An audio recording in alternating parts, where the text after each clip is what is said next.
Idi Amin was the dictator of Uganda from 1971 to 1979, bringing military rule and a shocking level of brutality upon his public.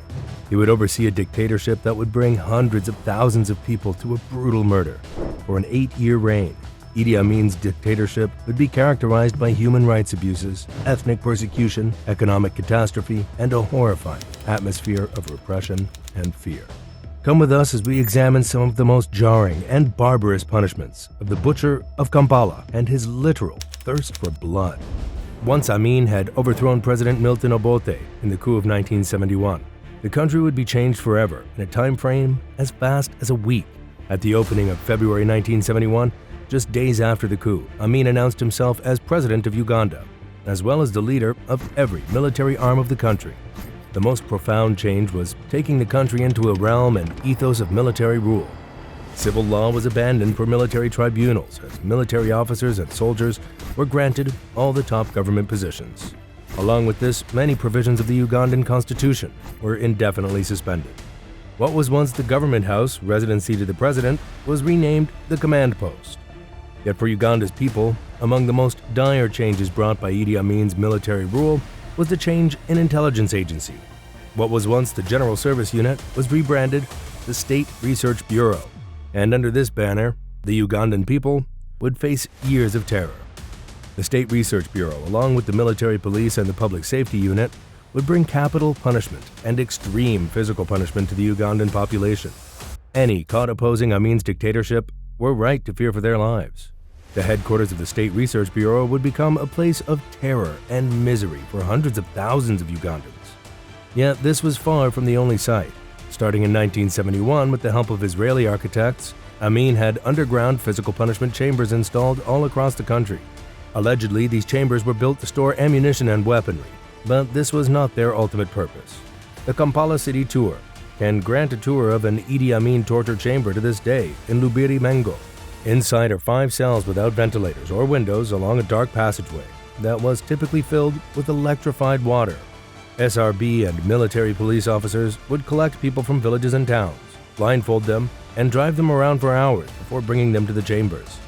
Left in these chambers, the person would be brought to death by electrocution, beatings, suffocation, or starvation.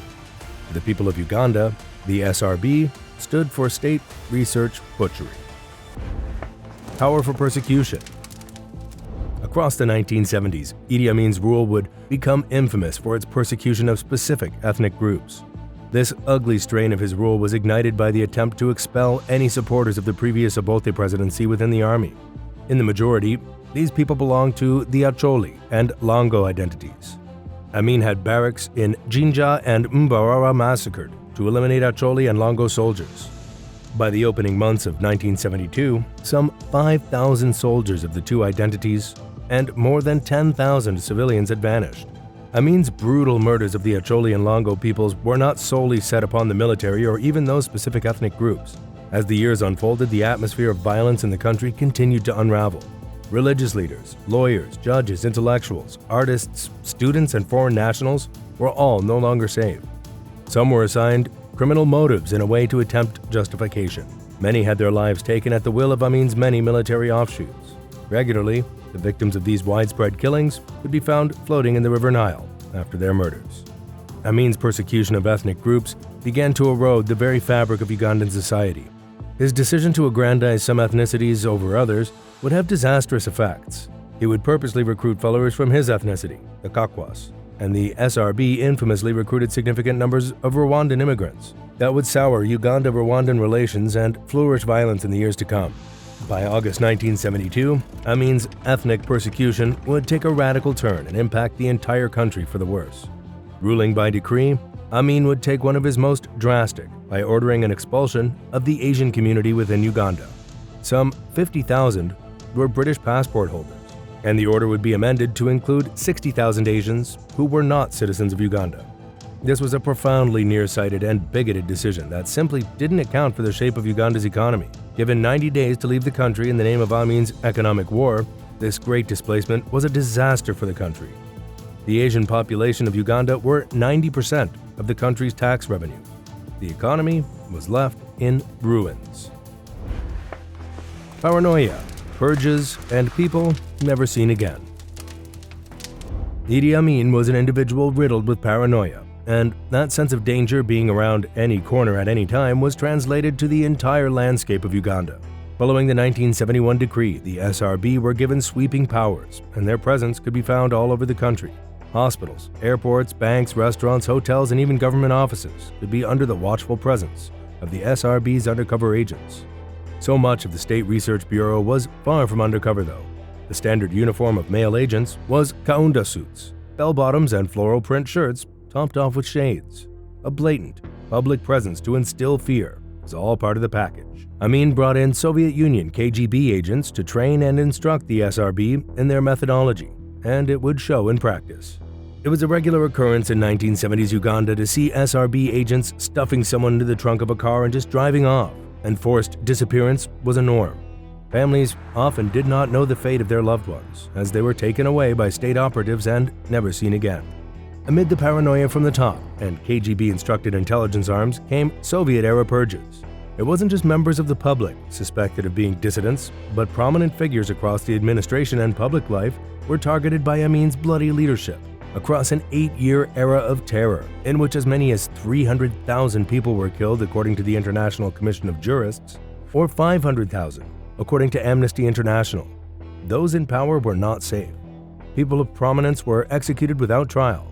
Benedicto Kiwanuka, the first Prime Minister of Uganda, was murdered by the Amin regime. Accounts differ as to how the first Prime Minister was dealt with. Some dictate a prologued brutal affair of dismemberment, followed by immolation. Others state Idi Amin shot the man himself. Incredibly, Amin would blame supporters of the previous president, even starting a police investigation into the matter. Famed and beloved Archbishop of the Church of Uganda, Janani Luwum, was murdered in a suspect car crash under Idi Amin's orders in 1977. Government ministers Erinayo Orema and Charles Ofumbi would also die in car crashes while awaiting trial under the Amin regime. In plain sight, spreading terror and fleeing. As violence and fear escalated, the rule of Amin seemed to be unstoppable.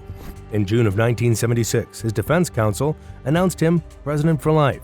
Yet fear was a lived and breathed atmosphere between the heightened tensions with neighboring Kenya and Rwanda, and violence and every potential for the general public. Amin's closest ministers were not safe from the traveling roots of his paranoia and brutality, and they knew it.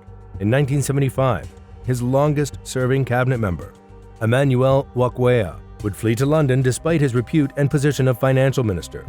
Perhaps the most fascinating fleeing from the regime was that of Health Minister Henry Kayemba.